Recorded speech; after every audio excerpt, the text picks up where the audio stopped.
Okay, let us consider हमारे पास दो particles हैं, एक है m1 और दूसरा पार्टिकल है m2। ये टू बॉडीज हैं जो हमें गिवन है। इन दोनों के पोजीशन वेक्टर ओरिजिन से हमें पता है, तो ये कोऑर्डिनेट सिस्टम बना देते हैं। यहाँ पे यहाँ हम कोऑर्डिनेट सिस्टम ड्रॉ करते हैं।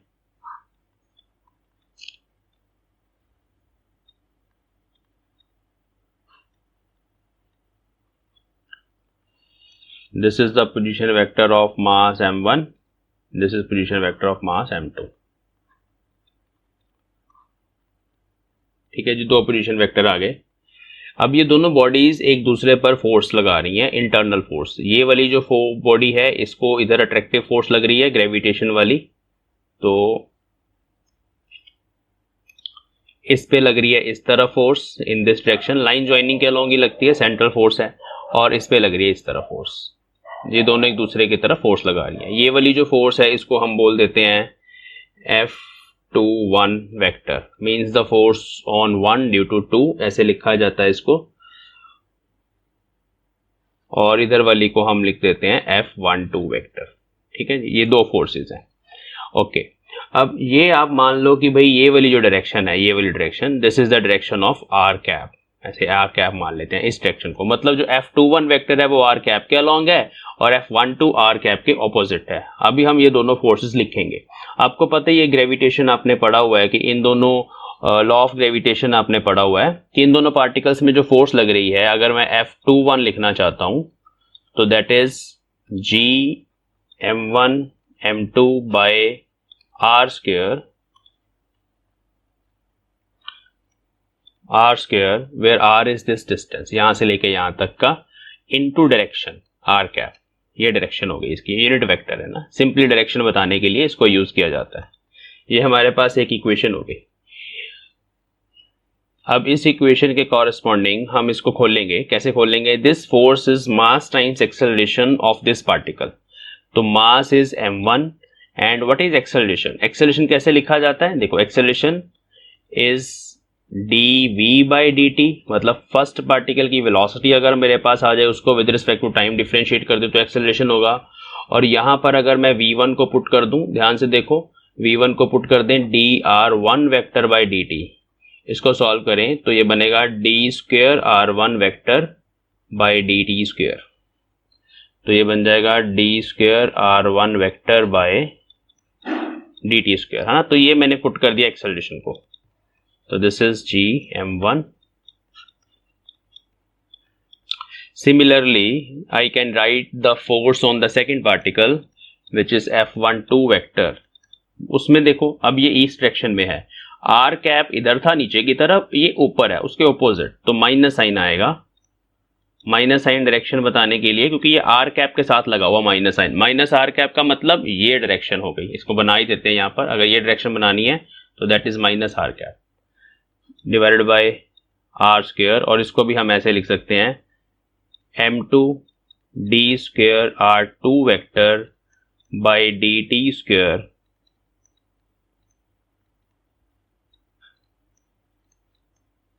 Equation number 2। तो ये अभी हमने क्या किया? अभी हमने दो पार्टिकल की इंडिविजुअल अलग अलग इक्वेशंस ऑफ मोशन लिखी हैं। इसको बोला जाता है इक्वेशन ऑफ मोशन। इक्वेशन 1 इसको मान लो आप, नीचे वाली को। ये इक्वेशन ऑफ मोशन पहले पार्टिकल की है, ये इक्वेशन ऑफ मोशन दूसरे पार्टिकल की है। अगर आपको सॉल्व करना है प्रॉब्लम को तो आपको ये इंडिविजुअल पोजीशन वेक्टर चाहिए, बट अभी हम इसको रिड्यूस करेंगे इन वन इक्वेशन। ठीक है, इसको एक सिंगल इक्वेशन में हमें लेके जाना है। To reduce two body problem into one body problem. तो equation 1 can be written as, दोनों यही लिख देंगे। इक्वेशन 1 को हम ऐसे लिख लेंगे, d square r1 vector by dt square is equal to 1 by m1 g m1 m2 r cap by r square. इसको यहां भी काटना नहीं है। सिमिलरली जो दूसरी इक्वेशन होगी that is d square equation 2 d square r2 vector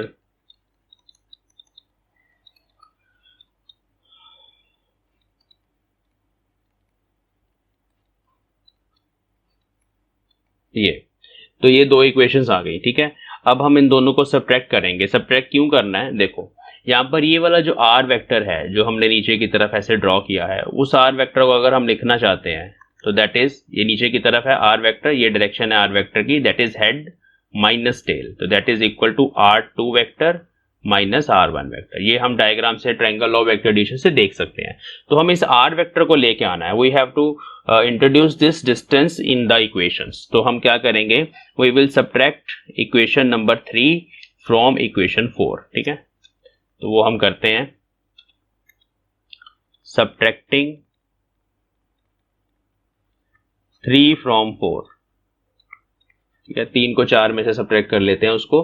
तो देखो इक्वेशन क्या बन जाएगी, D square by d t square, ये कॉमन ले लिया मैंने, R2 vector minus R1 vector, मतलब इसका derivative with respect to time. और राइट हैंड साइड पे क्या बनेगा, देखो माइनस साइन कॉमन है, let us go to the equation.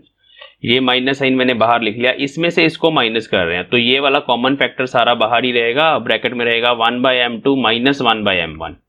तो इस तरह से लिखा जाएगा, G m1 m2 by R square, R cap common है और उसके साथ है 1/m2 1/m1 प्लस 1/m2। ये बनेगी इक्वेशन जब आप करेंगे, ठीक है जी, okay.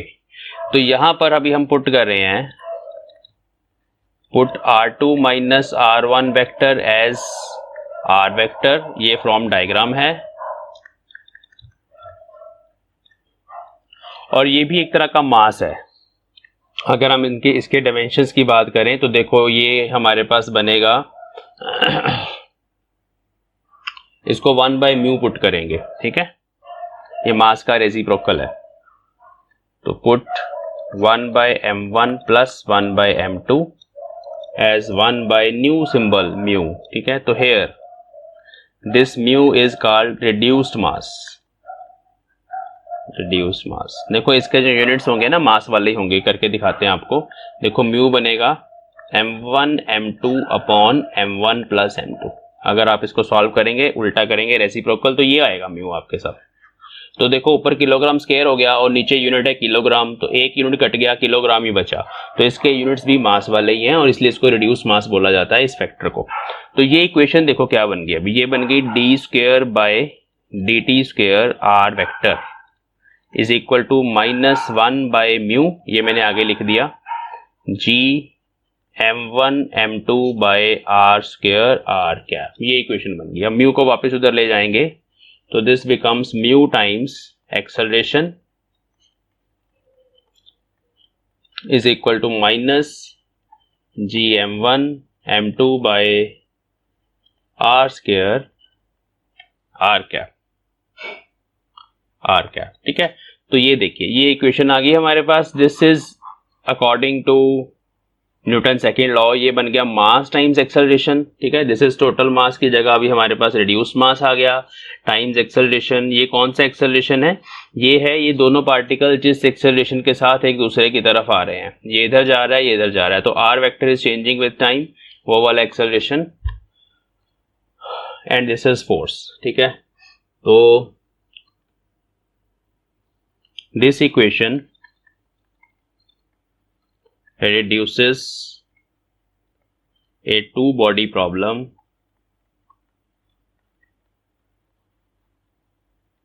to a single body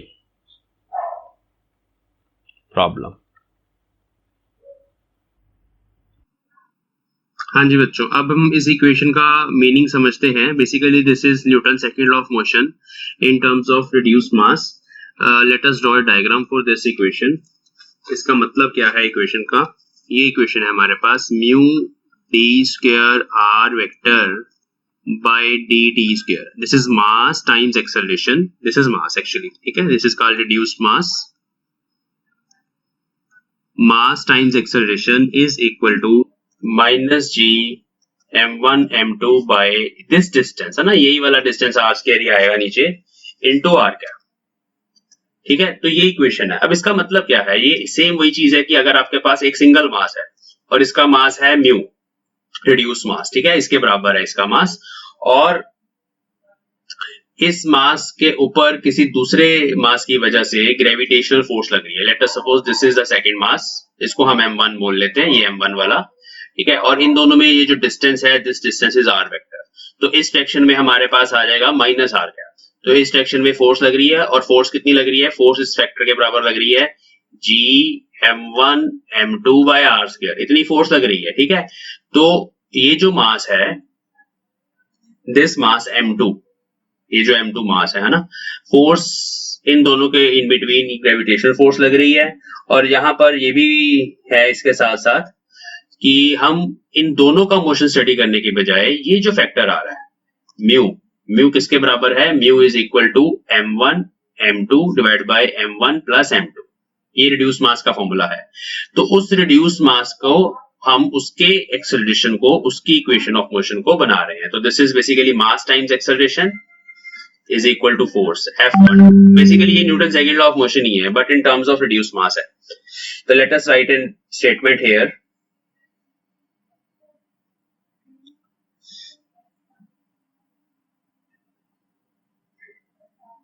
So this equation represents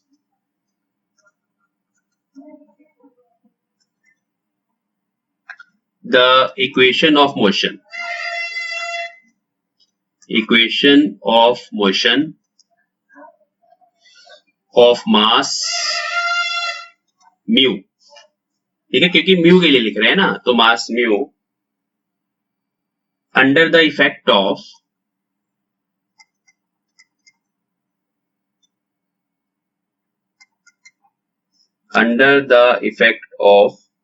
the force which is same as the force of gravitation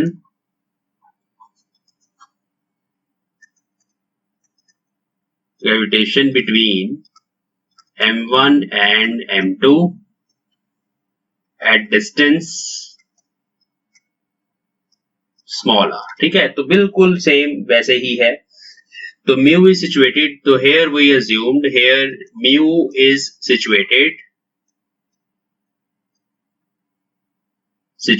at the position of m2, at the position of m2. ठीक है, अगर हम mu को यहां मान ले at the position of m1, ठीक है, तब भी कोई प्रॉब्लम नहीं है. तब इस इक्वेशन में प्लस साइन आ जाएगा, क्योंकि ये वाला मास इस डायरेक्शन में जा रहा है विद द सेम फोर्स, ये वाला मास इस डायरेक्शन में आ रहा है विद द सेम फोर्स. दोनों में फोर्स ये लग रही है g m1 m2 by r square. तो हम दोनों में से किसी की भी जगह पे मान सकते हैं कि म्यू सिचुएटेड है, और हम उस रिड्यूस्ड मास का मोशन इस इक्वेशन से स्टडी करते हैं. अच्छा, अभी इक्वेशन जब लिख लेते हैं, इसका फायदा क्या होता है? देखो, फोर्स आपके पास है, यहां से आप मास से डिवाइड करके एक्सेलरेशन फाइंड कर सकते हो किसी भी पार्टिकल का, दोनों में से. फिर एक्सेलरेशन आ जाएगा, उसको आप वेलोसिटी फाइंड कर सकते हो इंटीग्रेट करके, और फिर वहां से आप डिस्प्लेसमेंट भी फाइंड कर सकते हो. तो ये इसका बेनिफिट होता है. अब एक स्पेशल केस करते हैं. इसी का एक स्पेशल केस भी है हमारे पास. ये हमने केस इसलिए बनाया है क्योंकि मोस्ट ऑफ द प्रॉब्लम्स में ऐसा होता है. जो अभी हम मानने वाले हैं वो ये है कि दोनों में से एक मास जो है, let us suppose m1, that is very heavy, means m1 is greater than m2. अगर ऐसा होगा तो फिर क्या होगा? फिर ये जो रिड्यूस मास है 1 by mu, उसका फॉर्मूला होता है 1 by m1 plus 1 by m2. ये फॉर्मूला होता है ना. अब m1 बहुत बड़ा है, तो ये फैक्टर तो 0 बन जाएगा, इट विल अप्रोच टू 0. बाकी बचा ये, तो mu is approximately equal to m2.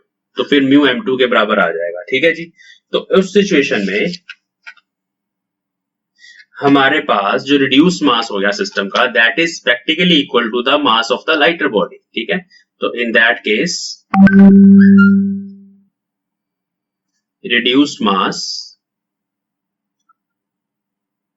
is approximately equal to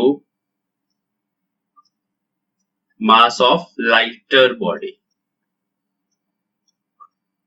मतलब दोनों में से मूव कौन करेगा? अब ये कहानी हो गई है. मतलब एक बड़ा है, ठीक है, काफी बड़ा मास है m1, और दूसरा m2 जो है that is a small mass. ठीक है, दोनों में फोर्स तो वही लग रही है जो अभी हम बोल रहे थे. फोर्स दोनों पे देखो सेम लग रही है, g m1 m2 by r square. इस पे लग रही है इस डायरेक्शन में, दूसरे पे लग रही है नीचे वाली डायरेक्शन में. मैग्नीट्यूड सेम है ना. अब क्योंकि ये हल्का है, फोर्स सेम लग रही है, इसमें ज्यादा एक्सेलरेशन प्रोड्यूस होगा.